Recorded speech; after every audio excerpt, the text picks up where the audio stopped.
सब जानते हैं, सबका खाने पीने का और उसका पाचन क्रिया का जो होता है करीब करीब एक जैसा होता है। लेकिन एक जैसा खाना पीना, एक जैसा रहन सहन होने के बावजूद भी सबका एनर्जी लेवल अलग अलग होता है, सबका डाइजेशन लेवल अलग अलग होता है। और ये जो प्रक्रिया होती है, सीरीज ऑफ केमिकल रिएक्शन होता है हमारे खाने चबाने से पचाने तक के, और जिसमें एनर्जी का बनना भी शामिल होता है। और एनर्जी जो बनती है उसके खर्च करने का जो तरीका होता है वो होता है मेटाबॉलिज्म। इस बात को हम सभी भली भांति जानते हैं। अब इस मेटाबॉलिज्म के ऊपर ही हमारा बहुत सारा बॉडी का, शरीर का हेल्थ, दिमागी बैलेंस, हार्मोनल बैलेंस बहुत कुछ निर्भर करता है। और इसके लिए मेटाबॉलिक रेट को समझना बहुत ज़रूरी होता है। जैसे जब हम नींद में होते हैं, स्लीपिंग मोड में होते हैं, तो ये वाइटल ऑर्गन्स जो है हमारे तब भी काम करते हैं। जैसे कि ब्रीदिंग होता है और ब्लड पंपिंग हमेशा चलता है, ब्रेन का फंक्शन फिर भी चलता रहता है। तो मिनिमम बॉडी का टेम्परेचर मेंटेन करने के लिए जो ऑर्गन्स काम करते हैं, वाइटल ऑर्गन्स हमेशा जो काम करते रहते, तो ये जो है स्लीपिंग मोड में होता है। इसको कहेंगे बेसल मेटाबॉलिक रेट। यानी आदमी कुछ भी एक्टिविटी ना कर रहा हो, सिर्फ आराम कर रहा हो, सो रहा हो, वो बेसल मेटाबॉलिक रेट होता है। ये सबका अलग अलग रहेगा, उसके शरीर के वेट के मुताबिक किस तरीके से खाना खा रहा है, कैसे खाना खा रहा है, कौन सा खाना खा रहा है, किस तरीके का ऑर्गन उनका बेहतर तरीके से परफॉर्म कर रहा है, उनकी नींद कितनी अच्छी हो रही। इस चीज़ को समझने के लिए हम आपको और अधिक जानकारी देंगे। दूसरा, ऊर्जा की जो ज़रूरत पड़ती है, जिसको मेटाबॉलिक रेट मतलब खर्च करने की जो तरीका होता है, मिनिमम एक्टिविटी होती है। जैसे आप आराम कर रहे हैं, बैठे हैं, उठे हैं, जो मिनिमम एक्टिविटी होती है। जैसे सिटिंग जॉब ज़्यादा होता है, किसी का सिटिंग जॉब कंटिन्यूस होता है लेकिन स्ट्रेनियस होता है। कोई सिटिंग कर रहा है, जैसे बैठे हैं लिविंग रूम में, टीवी देख रहे हैं, अखबार पढ़ रहे हैं, सबका अलग अलग रिलैक्सिंग मोड रहेगा। तो ये जो काम होता है इसको कहेंगे रेस्टिंग मेटाबॉलिक रेट। ये भी सबका अलग अलग रहेगा। ये भी इंसान के अपने वक्त के मुताबिक चेंज होता रहता है, उसके बॉडी के अनुसार चेंज होता रहता है। इसके बाद तीसरे नंबर पर है TEF, जिसको कहते हैं थर्मिक इफेक्ट ऑफ फूड। यानी एनर्जी जो ज़रूरत पड़ती है, जो हमने खाना खाया उसको डाइजेस्ट करने के लिए, उसको प्रोसेस करने के लिए, उसको एनर्जी में कन्वर्ट करने के लिए।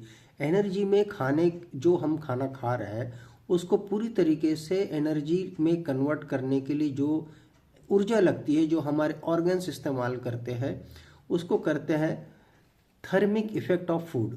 ठीक है। और ये थर्मिक इफेक्ट ऑफ फूड ये भी सबके हमारी लाइफस्टाइल, हमारे खाने के तरीके पर, अंदाज पर डिपेंड करता है। इसके इम्प्रूवमेंट के लिए भी हम आपको अलग से समझाएंगे। चौथा और एक पार्ट होता है जिसमें मेटाबॉलिज्म की प्रक्रिया यहाँ भी अलग लागू होती है। ये होता है थर्मिक इफेक्ट ऑफ एक्सरसाइज, जहाँ पर हम थोड़ा सा मशक्क़त वाला काम कर रहे हैं। कोई एक्टिविटी करता है, कोई एक्सरसाइज करता है, कोई तेज़ वॉकिंग करता है, किसी का खड़े रहने का जॉब है, किसी का हैवी वजन के साथ काम है, किसी का और कुछ स्ट्रेसफुल मोड का काम होता है जिसमें लंबे समय तक के मेहनत करनी पड़ती है। तो वो जो रेट उस वक्त में जो एनर्जी चाहिए वो रेट अलग रहेगा, बजाय इसके जब वो सोया हुआ होता है, ये रिलैक्स मोड में रहता है। तो इस सबका डिफरेंट होता है। इसका भी कैलकुलेशन सबके इसी मुताबिक जो है, सबका खाना कैसे खाना चाहिए, कितनी ऊर्जा लगेगी, कितना स्ट्रेनियस जॉब है, इसके लिए समझना बहुत ज़रूरी है। और एक और ऊर्जा की ज़रूरत पड़ती है जिसे कहते हैं नॉन एक्सरसाइज एक्टिविटी थर्मोजेनेसिस। यानी उस तरीके की एनर्जी की ज़रूरत पड़ती है जब हम कोई किस्म की एक्सरसाइज नहीं कर रहे हो, नॉर्मल वॉकिंग कर रहे हैं, नॉर्मल स्टैंडिंग कर रहे हैं, वॉकिंग कर रहे हैं। ये जो है ज़्यादातर आइडल आवर्स जिसको कहेंगे, ये आइडल आवर्स होते हैं जिसमें कंसंट्रेशन की भी ज़्यादा ज़रूरत नहीं होती, किसी किसी का एक्स्ट्रा कंसंट्रेशन की ज़रूरत होती है, लेकिन रिलैक्स मोड में ही काम करता है। और ये पर्यावरण के अनुसार भी होता है। किसी किसी को बहुत ज़्यादा तेज़ आवाज़ में, कंपन के साथ में पर्यावरण में काम करते हैं, कभी हैवी मशीनरीज पे और कभी धूल धक्कड़ की जगह में या हाई टेम्परेचर की जगह में, और वहाँ भी खड़े रह के बैठे थोड़ी देर आराम कर रहे तो वो आराम नहीं होगा, लेकिन वहाँ ऊर्जा ज़्यादा खपेगी।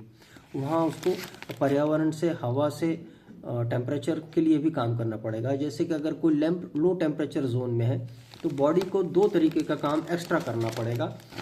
जो बॉडी का टेम्परेचर को अपग्रेड करेगा मेंटेन करने के लिए, ऑर्गन्स को काम करना है, और ऑर्गन्स खुद ब खुद काम नहीं करेंगे, वो सिकुड़ना चालू करेगा। तो उसको हैवी थोड़ा सा एनलार्ज करेंगे, एक्सरसाइज करेंगे, एक्टिविटी के मोड में लाएंगे, तो वो थोड़ा सा फंक्शनिंग इंप्रूव हो जाएगी, ब्लड सर्कुलेशन इंप्रूव होगा। तो ये भी एक अलग तरीके का चीज़ है, सबकी अपनी अपनी ज़रूरत अलग होती है इसमें। तो ये चीज़ को भी कैलकुलेट करके समझना है।